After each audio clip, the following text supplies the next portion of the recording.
Okay, so now we're going to talk about characteristics of quadratic functions.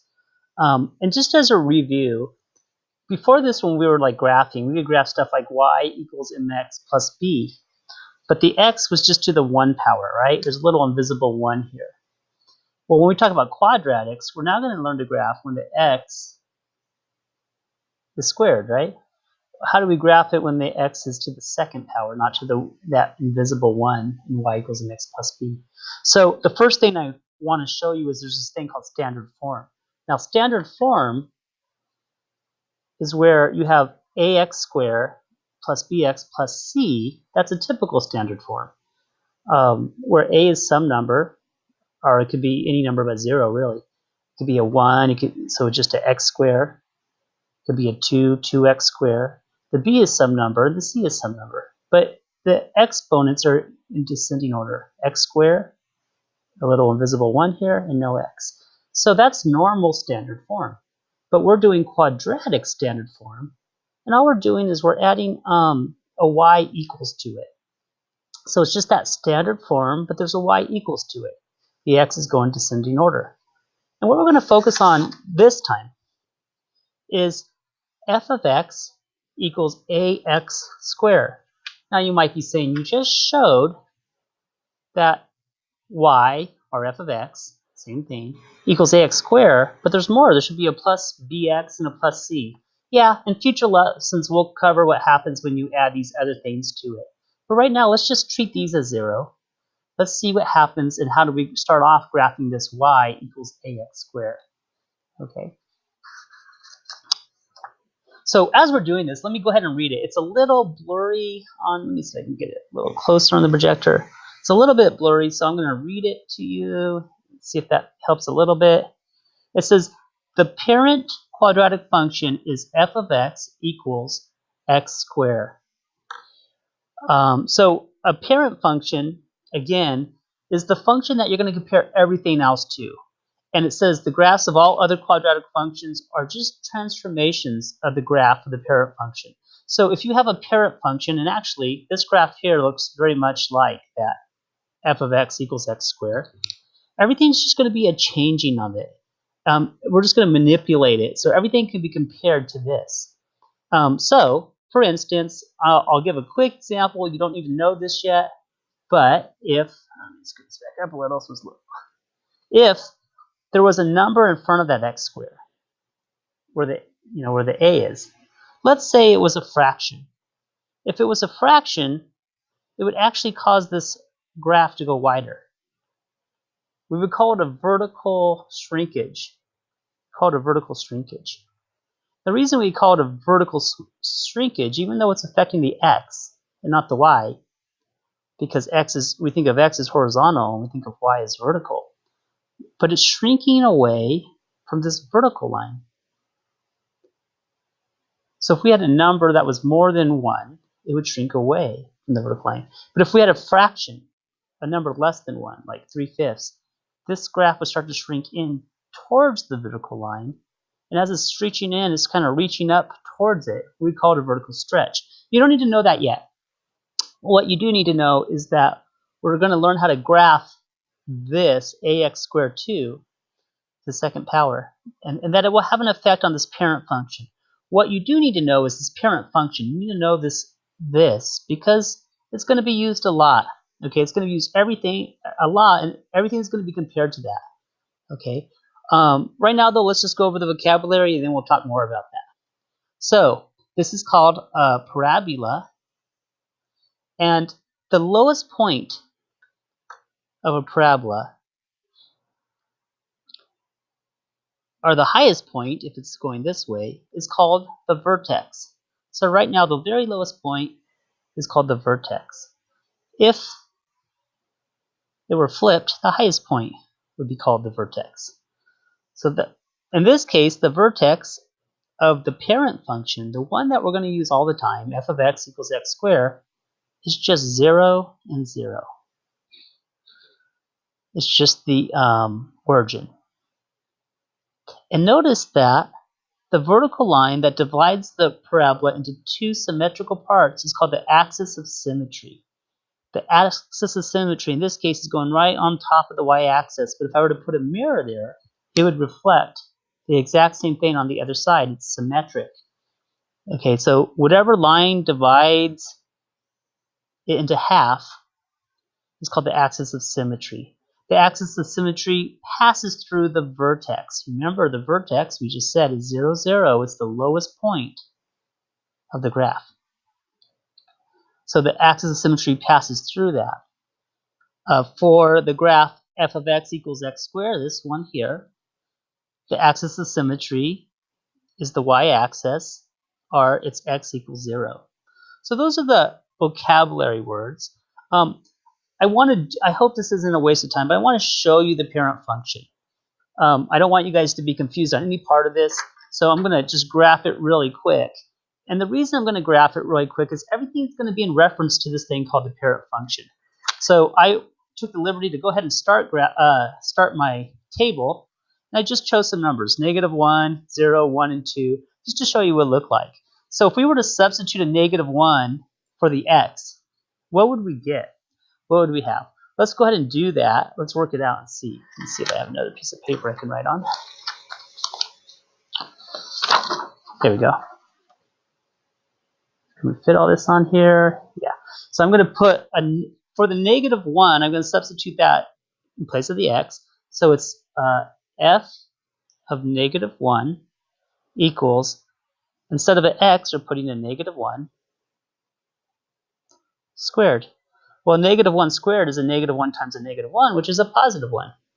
What if we substitute a 0 in? What if you try the function of 0? If you input a 0, what is 0 to the second power? Well, 0 squared is 0. Remember earlier, I just had told you that for the parent function, 0, 0 is the vertex. It's also where that axis of symmetry goes through. So we're confirming that now. And then if we try a 1, well, 1 squared is just 1. So if you input a 1, you output a 1. If you try a 2, 2 to the second power is a 4. Okay, we have the numbers. Let's just graph this and see what it looks like. If x is a -1, we'll start at the origin. We'll go -1. Y would be a 1. If x is a 0, you don't move at all, y is a 0. If x is a 1, y is a 1. If x is a 2, 1, 2, y is a 4. And actually, I didn't do a -2, but it would also be true. Be a -4. So what you see when you start to graph this is it looks like that. Kind of looks like this. And this is the parent function. This is what every other graph we make is going to be compared to. It's going to be, no matter what we end up getting the answer for these other graphs, we're going to say, well, how does that compare to this one right here, this parent function? So this one here is worth knowing how to make. It's worth knowing it. It's worth remembering it. Okay, cool. I guess we do a quick review of this real quick. What's the axis of symmetry in this? Well, the axis of symmetry is the line that divides it in the middle, and so it would be the y-axis. And what's the vertex? What's the lowest point? It's 0, 0. So on this, that's the parent function. Okay. Consider the graph of the quadratic function. Using the graph, you can identify the characteristics. So looking at this graph, you can identify the characteristics such as, what are the characteristics? It's the vertex, the axis of symmetry, and the behavior of the graph shown.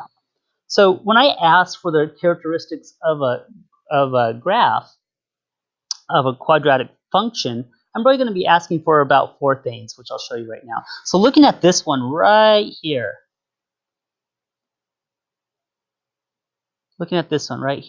we can see that the domain is all real numbers. That's one of the characteristics of a graph, is the domain. Remember, as a review, a domain is all the x values. All the x values. So if you look at x here, since this goes on infinitely and infinitely, eventually it's going to cover all these x numbers. So that's why we say it's all real numbers, because it's going to hit every real number.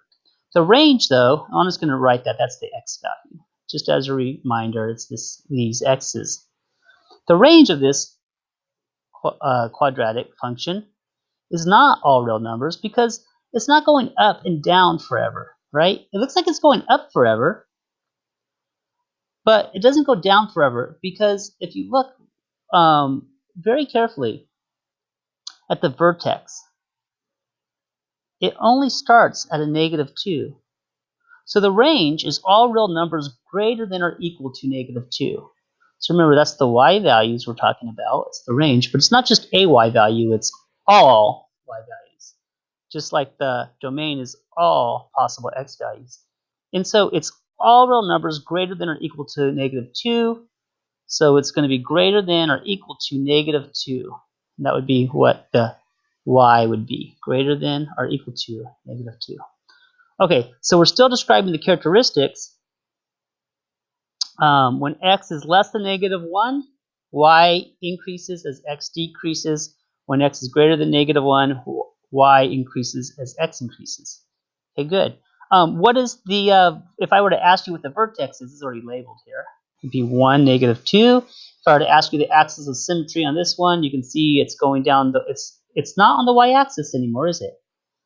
It's the axis of symmetry this time, for this graph, moved over 1. So it'd be a -1 for the x value. So the actual symmetry is x equals -1. Okay, and so that's what we need to identify, the axis of symmetry, the vertex, the domain, and the range. And that would be the characteristics of a graph. Okay, and the vertex is already told you, it's a -1, 2. Notice that the vertex has a -1 value for x, and the axis of symmetry is a -1. They're always the same. If you found the vertex, you've also found the axis of symmetry.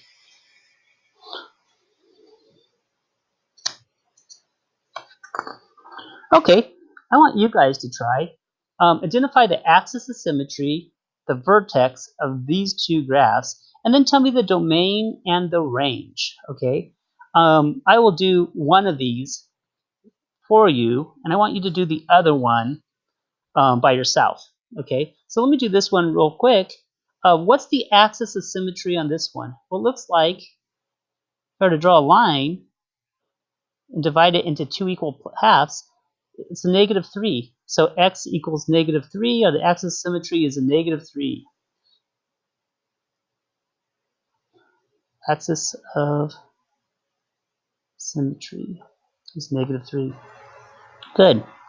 Okay. What is the vertex? Well, the vertex, remember, contains the axis of symmetry, so we know that the x is a -3. But what's the y value? Well, it looks like the y value is a 7. Okay, what's the domain? The domain is all the possible x values, right? Well, you can see that it doesn't go up forever. It goes down forever, right? It's not going up forever. So the domain is going to be all, it's going to be 7, including 7, and less than 7. So all real numbers less than or equal to 7. That's it, nothing greater than it. What about the y? What about the range? Well, the range appears to go on forever. The range is the up or down. It goes on forever down. I'm sorry, did that backwards. The x value is the domain, and the domain goes on forever. The range is all real numbers less than 7. The range